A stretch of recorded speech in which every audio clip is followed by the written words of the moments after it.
अस्सलाम वालेकुम friends, welcome to सफिक्स किचन.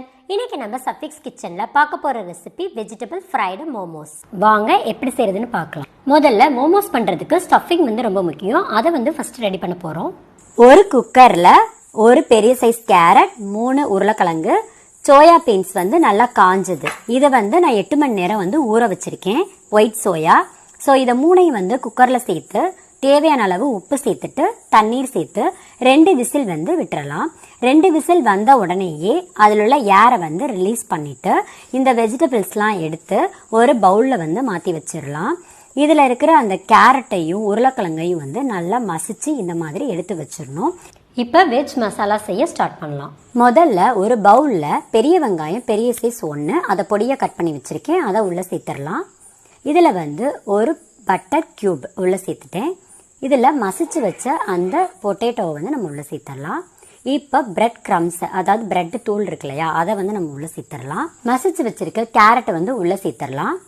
இப்போ 8 மணி நேரம் ஊற வச்சு அவிச்சு வச்சிருக்க இந்த ஒயிட் சோயா பீன்ஸை உள்ளே சேர்த்துடலாம். இந்த ஒயிட் சோயாவுக்கு பதிலாக நம்ம பிங்க் கலர் சோயா பீன்ஸ் இருக்கு இல்லையா, அதுவும் நம்ம சேர்க்கலாம். இப்போ வாசனைக்காக கொத்தமல்லியும் காரத்துக்கு பச்சை மிளகாய் சேர்த்துடலாம். காஞ்ச பயிர் இல்லாம பச்சை பயிரா எடுத்தோம் அப்படின்னா ஊற வைக்க தேவையில்லை, அவிச்சு மட்டும் எடுத்து வச்சிடலாம். இப்போ மசாலாக்கள் சேர்த்துடலாம். 1/2 டீஸ்பூன் தனி மிளகாய் தூள், 1 டீஸ்பூன் கரம் மசாலா, 1/2 டீஸ்பூன் மிளகுத்தூள், இது எல்லாத்தையும் உள்ள சேர்த்துட்டு இஞ்சி பூண்டு பேஸ்ட் 1/2 டீஸ்பூன் உள்ள சேர்த்துடலாம். 1 டீஸ்பூன் சோயா சாஸ், 1 டீஸ்பூன் சோள மாவு சேர்த்துடலாம், அதாவது கார்ன்ஃபிளவர் மாவு, 1/2 டீஸ்பூன் உப்பு, டேஸ்ட்டுக்கு ஏற்றாப்புல நம்ம கூட்டியோ குறைச்சோ சேர்த்துக்கலாம். இப்போ இதை நல்லா மிக்ஸ் பண்ணிடலாம். இதில் 1 டீஸ்பூன் டொமேட்டோ சாஸ் சேர்த்து நல்லா கலவையை கலந்து வச்சிடலாம். ஒயிட் சோயாவை யூஸ் பண்ணி ஒரு சூப்பரான மசாலா நம்ம ரெடி பண்ணிட்டோம்.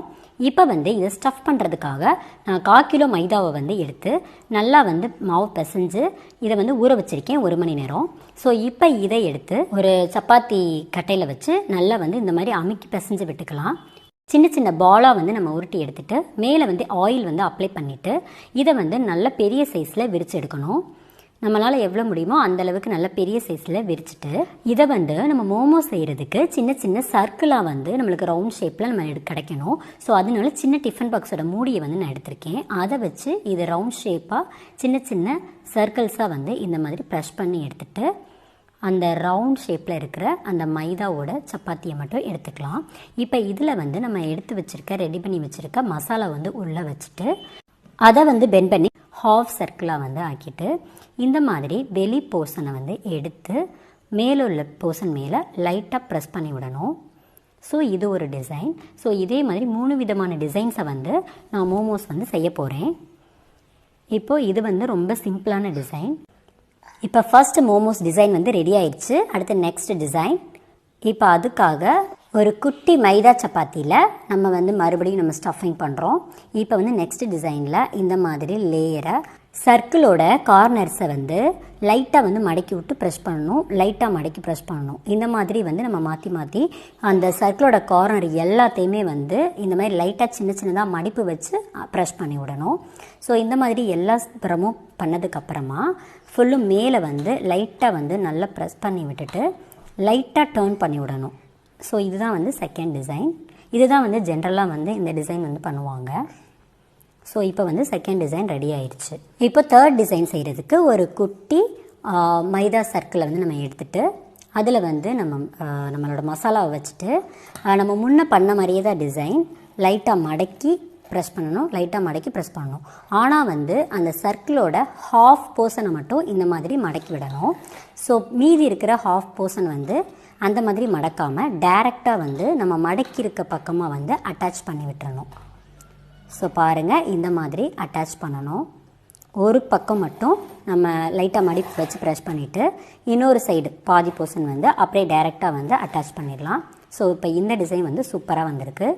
ஸோ இதே மாதிரி இருக்க மாவெலாம் இந்த மாதிரி டிசைன்ஸ்லாம் நம்ம பண்ணிடலாம்.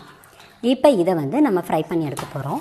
ஒரு பேனில் நல்லா ஹீட்டான எண்ணெய் இருக்குது. இப்போ நம்ம ரெடி பண்ணி வச்சுருக்க மோமோஸ் எல்லாத்தையும் இதில் ஃப்ரை பண்ணி எடுக்க போகிறோம். 1 பை 1 உள்ளே சேர்த்தாச்சு. இப்போ நல்லா வேகட்டும். அடுப்பை ஹை மீடியம் ஃப்ளேம்லேயே இருக்கட்டும். ஸோ அப்போ தான் எண்ணெயை உறிஞ்சாது. ஸோ ஒரு சைடு நல்லா வெந்ததுக்கப்புறமா இன்னொரு சைடு பரட்டி விட்டுறணும். ஸோ இப்போ 2 புறமும் நல்லா ப்ரௌனிஸாக வந்து வெந்து நல்லா வந்துட்டுருக்கு. ஸோ இப்போ வந்து மோமோஸ் வந்து சூப்பராக வந்து ரெடி ஆயிடுச்சு. இதை வந்து ஒரு பிளேட்டில் வச்சுட்டு டொமேட்டோ சாஸ் வச்சு சூப்பராக வந்து நம்ம பரிமாறிடலாம். ரொம்பவே டேஸ்டியான எம்மியான ஒரு சூப்பரான டேஸ்ட்லையும் சூப்பரான டிசைன்ஸ்லையும் வந்து நம்ம மோமோஸ் வந்து ரெடி பண்ணிட்டோம்.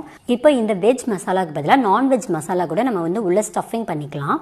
ஸோ நான்வெஜ் மசாலா யூஸ் பண்ணி மோமோஸ் வந்து ஃபியூச்சர் வீடியோவில் வந்து அப்லோட் பண்ணுறேன். டொமேட்டோ சாஸோட வச்சு சேர்த்து சாப்பிடும் போது டேஸ்ட் வந்து ரொம்பவே ஃபேண்டாஸ்டிக்காக இருக்கும். நீங்களும் உங்கள் வீட்டில் ட்ரை பண்ணி பாருங்கள். கண்டிப்பாக உங்களுக்கு பிடிக்கும். பிடிச்சிருந்தா லைக் பண்ணுங்கள், ஷேர் பண்ணுங்கள், கமெண்ட் பண்ணுங்கள்.